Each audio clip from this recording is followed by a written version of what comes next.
Hello everyone and welcome to episode 1 of Q&A. In about a week ago in the AB Softworks video I put out, I asked for your questions because I was curious about what you wanted to know, and I've got quite a few questions, about 5 pages worth of them. Well, kinda, some of them are actual questions and just comments, but I'll get through them, as many of them as I can. I don't know how long this is going to be, but for next time you can feel free to leave questions in the comments of this video, and when there's enough I'll get around to answering them. Won't make a weekly series or anything out of this, they'll just be done as and when. So let's get started. Question 1. When you are recording videos, do you not find it strange that you are talking to yourself? Used to. I mean, when I first started doing this I was a bit like, there's a mic in front of me, there's no one in my room, and I'm talking about a game. And then I realised, hey, this is pretty good. I'm talking about a game to people that probably care about games, which is, you know what I see the mic as? I don't see the mic now as just an inanimate object. I see it as a means to communicate, which is great. And because, you know, I'm also into sound design and such, I just see it as the best tool in the world ever. So, yeah, it's not strange for me anymore. I don't like it when people are around me listening. I always wait until I have like a free house or people are busy upstairs so they won't be able to hear me. And when I was in uni, they were always downstairs, my housemates, so I really had no problem doing commentaries as and when. But you know, when it's your family, it's a bit different. So that I find strange doing it when people are around. But maybe it's because I'm shy. I don't know. But that's the answer to that. What inspired you to start recording videos? This is a tricky one because, I don't know, I started watching, believe it or not, Call of Duty commentaries, and I kind of liked them, you know, and I got into machinima, watching all these sorts of commentators to try and help myself get better at Call of Duty, because that was a game I played at the time. This was before Bad Company 2 had come out, and I'd played Battlefield 2142 a handful of times with my housemate, and it was, you know, I was not inspired by that game to begin with. It was just terrible for me. It was fun, but terrible. But I was watching people like Swordsman, JX23, who has now quit, I believe, and I really can't remember Hutch, I think, but that was so long ago. And then a game was coming out called Aliens vs Predator in 2010, and I thought, you know, nobody does commentaries about this game, so I'll buy an easy cap and try my hand at it. I mean, I know audio very well, so my take on this would be my audio quality would be very good, which I hope, you know, my standards up to, you know, is up to that this day. But that game was terrible. So I was like, no, I'm not gonna put commentaries out on this game. It was fun, but not overwhelmingly fun, and it was a bit bad in the end, which is a shame. But then I stumbled across Bad Company 2. I hadn't played Bad Company 1 at that point. I just liked the look of Bad Company 2, and I started playing it, and to begin with I was like, dude, so different, and I went back to Call of Duty, and then I got tired of that, so I started playing Battlefield more and more, and I just wanted to do commentaries on it and help people, because I noticed that game, you needed a squad and such to do anything. So I thought, if I could make commentaries on YouTube, people can watch my progression, they could become my online buddies, and I'll have a squad to play with, and I could pass along my tips to new people as I learn and such. So yeah, I was inspired by wanting teammates, basically, and then I came across D-Crew and Swordsman and all the other cool Battlefield commentators, and this is where I am today, having my channel as a general gaming channel. It's not specific to BF3 or Battlefield, but, you know, I like all games, so I try to put out as much content, or spread out my content as much as I can. Question 3. What is your favourite game at the moment, and why? Favourite game? That's hard, because I like playing different games. I mean, favourite first-person shooter, Bad Company 2. No doubt about it, I love that. I think it is the pinnacle of what first-person shooters can be. It's aggressive, yes. It's fun, yes. It's balanced, mostly. Battlefield 3, it's all those things, but not quite up to par with Bad Company 2. I love Skyrim. I am loving Dungeon Defenders. I haven't quite played Gotham City Imposters as much as I would like to, but it's, you know, it's not one of those questions you can answer, really. I mean, what's your favourite game and why? It's just... I'm a gamer, I like games. It's like, you know, people say, what's your favourite song? I'm a musician, I like music. You know, I don't blanket dislike genres, I just like song by song, and that's how it goes. What was the first game that you was addicted to? Ooh. Settlers.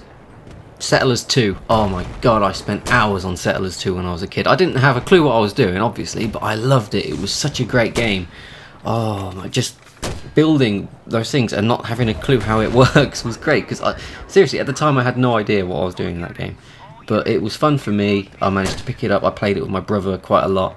And then we moved on to consoles and such, and I started playing like Spider-Man a lot. Silent Bomber was also a great game. Not many people have heard of it. There was a bunch more. Final Fantasies I loved at that point. And of course I loved the SNES as well. Yeah, but the first game had to be Settlers 2, introduced to me by my stepdad. He just said, "Here, have a game." So right then, started playing it, and it was great. Okay, let's move on for more questions. Where do I work now? Kind of a personal question, but it was complaining about your job. Oh, my job is terrible. Alright then, I work in a Tesco warehouse as an assembler, which is that's my job description. I'm actually through an agency, so you know, I'm not directly hired by Tesco, and like £2 of my wage per week goes to the agency, which is fine because it means my contract's a bit more flexible and they don't really care about what I do, so that's quite handy. But it does mean that it's easier to fire me if they don't like me. But what I do is I wake up at 5, 6 in the morning, depending if I'm working at 6 or 7. I go to work, I hop on a truck, well, a lollop, I can't remember what it stands for, but it looks kind of like this, if I can find a picture anyway, and I drive around one of the largest warehouses in Europe, which is all like aisle by aisle, and I pick stuff up, I scan it, and I put it in a cage, and then I drop it off at a door, and then it gets put onto a lorry and it goes away, but that's not my job. So basically I spend 8 to 12 hours on Friday, Saturday and Sunday driving around the same boring dump and putting stuff in cages. And you may think, oh, that's easy, but no, Tesco's they're like dictators, I swear. They have percentages that you got to hit, and it's completely unreasonable because the system is just terrible. It'll give you 2 hours to do 700 items once, and it took me 3. And I know that's like 77% efficiency, but it's more than just putting it in, because it's like a puzzle, right? And it works out how many items go in a cage through volume, and it doesn't care like what size or weight it is. And it's just ridiculous, so you've got to sort of puzzle it out to get it to stack nicely, and if it's not, then it all falls over, and it's a terrible, terrible job, and I do hate it, which is why I can't wait to get my career started. Did you do a gaming-related education on a university or something like that? No. My education started in school. You know, you've done the standard GCSEs, which is what you do in England, general certificate of secondary education, that's it. And you know, I done alright in those, averaged C across everything, got a couple of B's, but I didn't get an A in anything because I was a snotty-nosed kid and didn't really care about anything.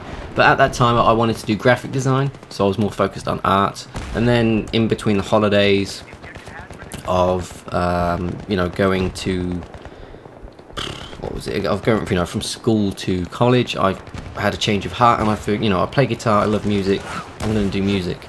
So I went to rugby college, where I'd done a national diploma in music practice, which is basically performance, composing, you know, a bit of mixing stuff, but I also done a national award in music technology. And I loved that a lot more than the practice, because it was, you know, gadgets and recording and mixing and mastering and sound design and all these awesome things. So I got a distinction in that and 2 distinctions and a merit in my music practice, which gave me a lot of points. I mean, to get into university over here, you need things called UCAS points. I think I needed 220 to get into my university. I think it's something like that, and I ended up having 440. So I had enough, all right.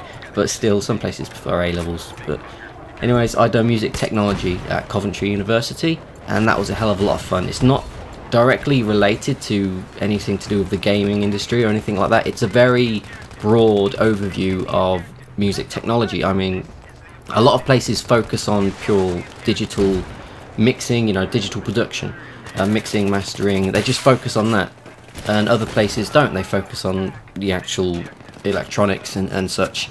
And my course, which what I liked about it was, for the first 2 years, it gave you a broad overview of everything you needed to know, and then in the final year you could specialise in any unit you wanted to.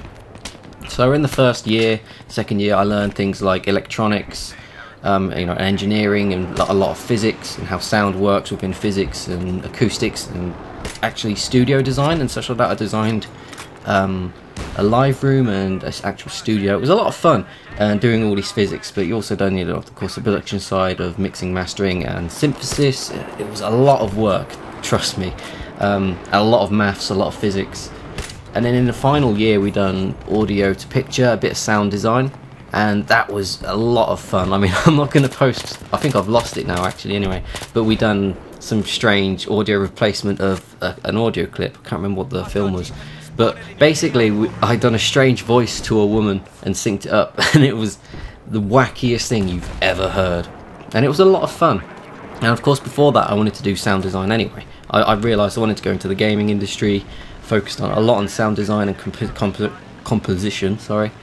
And for my final project I focused primarily on audio within video games. So I went to Blitz Game Studios, I asked a bunch of questions to some developers. Some of them got back, some didn't, you know, well, most didn't get back because they're stuck up their own ass, which is what I hate about AAA studios these days, and even indie studios. They all think they're better than everyone else because they develop games that you play.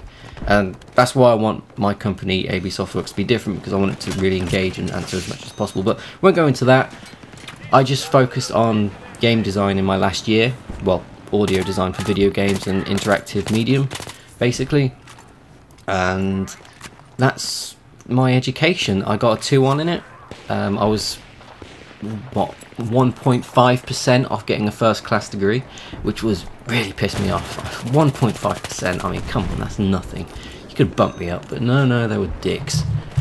Okay then, let's go on to the next question, if I can find it. When are you going to post new content on Gaming Legit? Soon, hopefully. I've got a video ready, it's been ready for about a week, but Causey, I don't know where he's gone. I mean, he's disappeared. I can't get in touch with him, it's ridiculous. So hopefully I can get that up as soon as I can. I'm just waiting to get the go-ahead. What's your longest headshot in Battlefield 3? Well, my longest one in an actual game is probably about 400 meters or feet, whatever it's in. I don't know, I've got 400 points for it, which is not a terrible, you know, distance. But the longest headshot I've actually done in just a mess around thing I posted a week or so ago, and it was 1,290. I don't know. It's on my battle log. It was over 1,200, and I was amazed at it. So that was a lot of fun. A bit boring in past, but it was a lot of fun doing that. Let's look for another question. I'm at 14 minutes, so let's see. Question: I'm getting a PC, and which processor would you suggest? AMD Phenom 2x4 955 or Intel Core i5 2400? Okay, so basically this is an AMD versus Intel question. What's your price range? If you can afford an Intel and you want to buy the Intel motherboard and everything's compatible with that and spend a lot of extra money, then sure, go for the Intel. I went for AMD because it's cheaper and I don't have a lot of money. So yeah, it basically depends on your budget. Intel are generally faster, but heat up a lot easier, so you need good cooling on your processor for that. Question: how can minors assist in this? Basically, oh, this is about my AB Softworks thing. Ask your parents if they can help donate through PayPal. Yeah, I mean, I'm not going to set up an AdFly link for a couple hundred people. if that, because it's not worth it.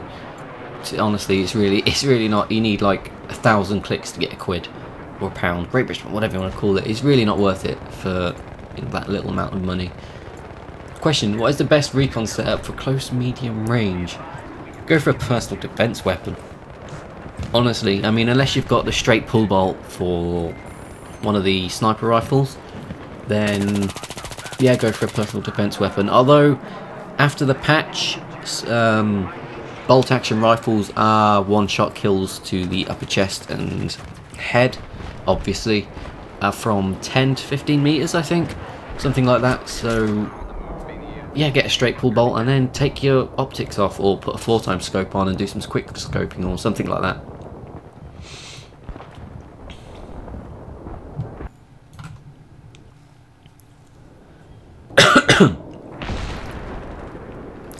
Question: can you help me out with my YouTube thing? I'd rather inbox you, but it does not matter.